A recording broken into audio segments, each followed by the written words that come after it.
Welcome to episode 2 of ABCs of Faith, a show that helps you know so you can grow. So here we are on the letter of the week, which is B.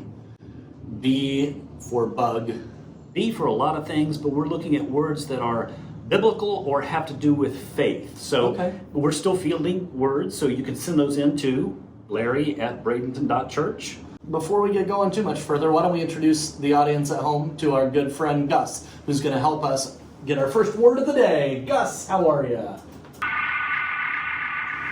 This is good, and that word is bread. Why don't you take that one? I will take it. Now, it makes sense that bread shows up in the Bible so much because you have to remember that the Israelites, the people of God, were an agricultural society. Yes, they were. And so they've got grain and they make bread, and it's kind of a staple of their life together and the way that they get nourished. Mm-hmm. Because of the importance of bread in the culture, it shows up in the Old Testament and the New Testament to suggest that we get food, we get nourishment, we get sustenance from bread, and we can actually get that in a spiritual sense from God. Now, we get it in different ways. We get it from God's Word.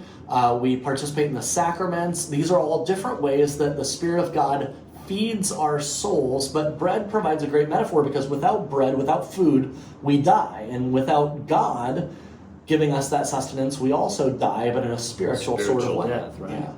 Now, bread is indicative several times in the scriptures of God providing. And we can think back of several stories, the manna that comes from heaven.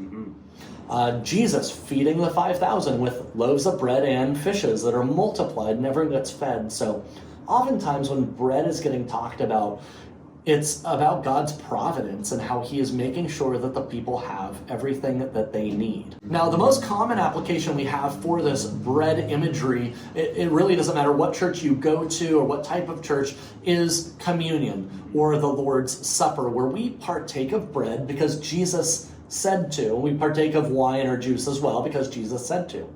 And you remember what Jesus said about bread? It was his body. Yeah, this is my body. So once again, Jesus is using it as a metaphor. Jesus will refer to himself as being the bread of life. And so we are nourished by Jesus, by his presence in our lives and by the way he teaches us and gives us his word and becomes the word for us so that we can make it through this life at all. Yeah, it's amazing how many of these words that are picked out for us to talk about tie back to Jesus directly. Well, absolutely, but I think Gus probably has another word for us. He probably does. All right, Gus.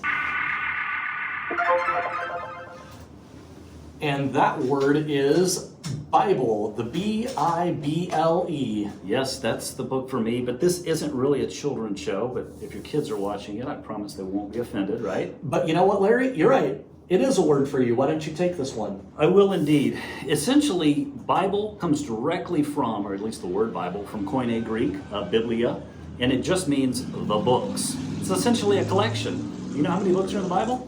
66, and if you're Catholic, there's a few more. Well, the Apocrypha, but for our purposes, being at a Presbyterian church, our canon of Scripture, the Bible, is 66 books written by over 35 authors. Okay. You're probably wondering, how come you don't know exactly how many wrote it? Well, there are differences of opinions about some of the books' authorship and who wrote it, and things of that nature.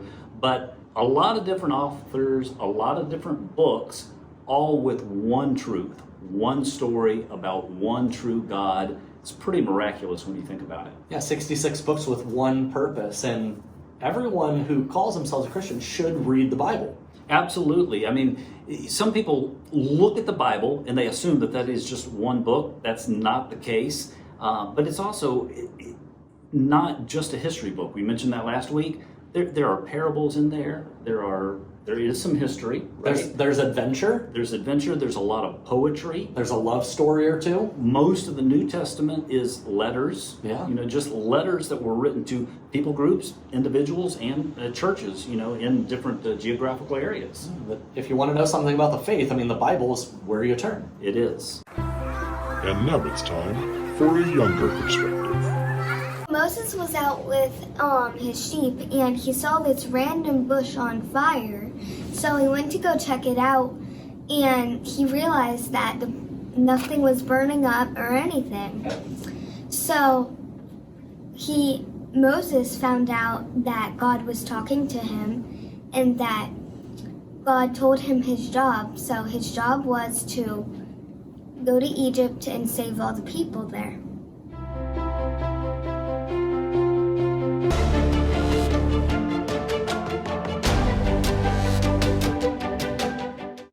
Every week, we're going to examine some of the people and places that we find in the Bible. And this week, with B being the letter of the week, Larry, you've got Barnabas to talk about.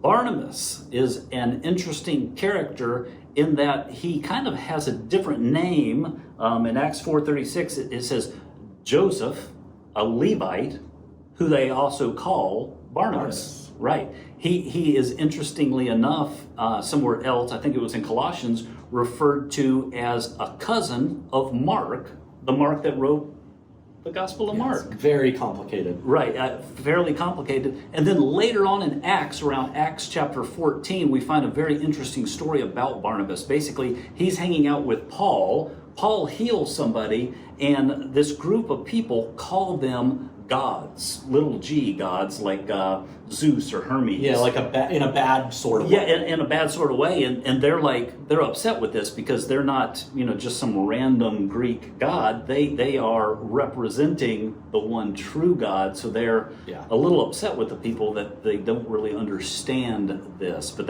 that's Paul and Barnabas together, and one of the weirdest stories. But cool guy, Barnabas, and quite an encourager as well throughout the scriptures. Absolutely, kind of thing. Absolutely. So, good deal. Well, our B place for this week is Bethlehem. You're right. Oh, little town of Bethlehem. Not a singing show. It is not a singing show, but you've heard the song. If you've ever been around Christmas, even outside of church, Bethlehem is the city where Jesus was born, and all that went down. Now, when we think about Bethlehem, it is on the southern side of Jerusalem, about 6 miles south of Jerusalem, but the real story is how far away it is from Nazareth. Mm-hmm. And that's anywhere from a 70 to 90 mile journey. It could have taken upwards of a week for Joseph and Mary to leave their hometown of Nazareth and make it all the way down to Bethlehem, where they had to be counted for the census. Can you imagine doing that journey while being pregnant? No, I can't imagine doing that journey at all on foot or on mule, but that's what they did. And they go to Bethlehem because Joseph is part of the lineage of King David. And Bethlehem is the city of King David, so you've got to go back to your original city, the city of your lineage, to make the census count. So Joseph and Mary take this journey. Mary's really pregnant. She decides it's time to give birth, as if it were up to her at all.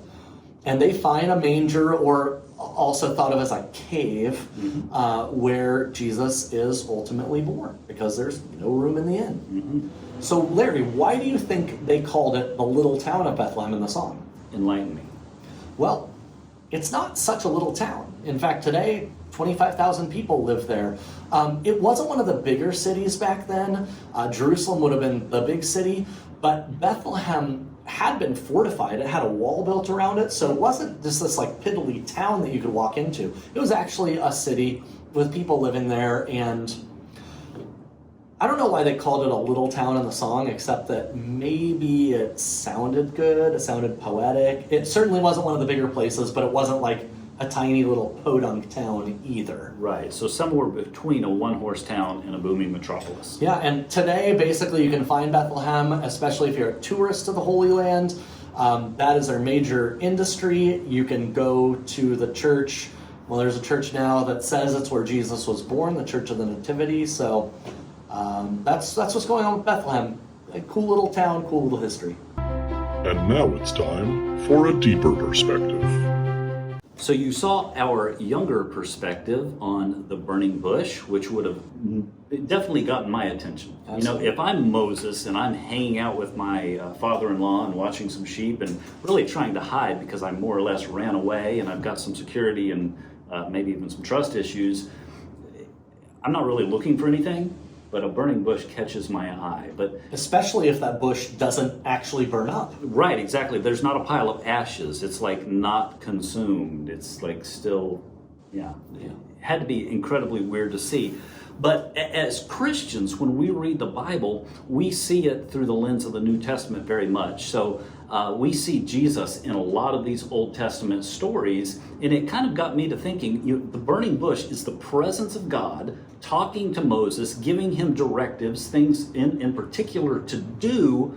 Was that Jesus? So I looked at the story a little bit closer. So in Exodus chapter 3, when this story is starting, it says that an angel of the Lord is in the bush. That's early in the chapter. A few verses later, in verse 6, it says, I am the Lord. And it uses that I am statement, kind of like the I am statements that our good friend Dwayne went through that appear in the New Testament.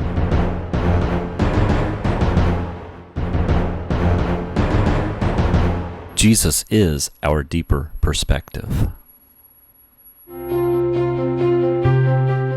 All right, Gus, let's have our final word for the day.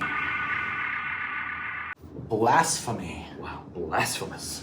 Why don't you take it? I will. Blasphemy is a word used in the scriptures for anybody who's doing something that's dismissive of God, specifically saying that they're rejecting God. Yes, it's a word of rejection. Yeah, absolutely. And so they say insulting things about God.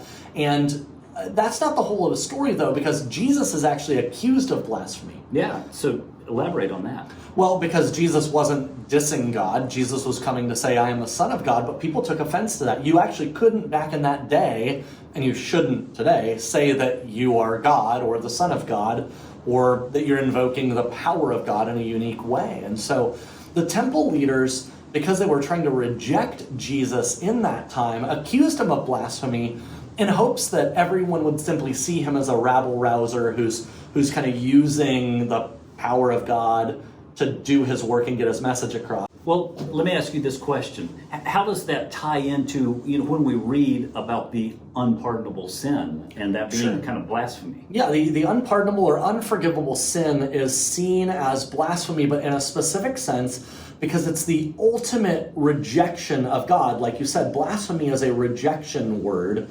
And so if you ultimately reject God's saving power in your life, then you have a godless eternity. And in that sense, by definition, it's unforgivable. You can't, cross that bridge again once you've ultimately rejected God's saving power over your life. Yeah, and that's different from being angry with God about a particular situation. That's different than even having a question or two about your faith on a particular day, right? I love questions about the faith. That is not blasphemy. Blasphemy is a specific act of rejecting God, again, to the degree that it could be unforgivable if you reject God with the whole of your life for all time. And that's blasphemy. That's right. And I guess that's our show for today, Larry. It is. Thanks for watching. If you have words for future episodes, send those in. Larry@Bradenton.church. Put ABCs of Faith in the subject line. And we really, really appreciate you liking, commenting, sharing, and subscribing to these channels. Absolutely. And so until next time, we look forward to seeing you then. Have a good one.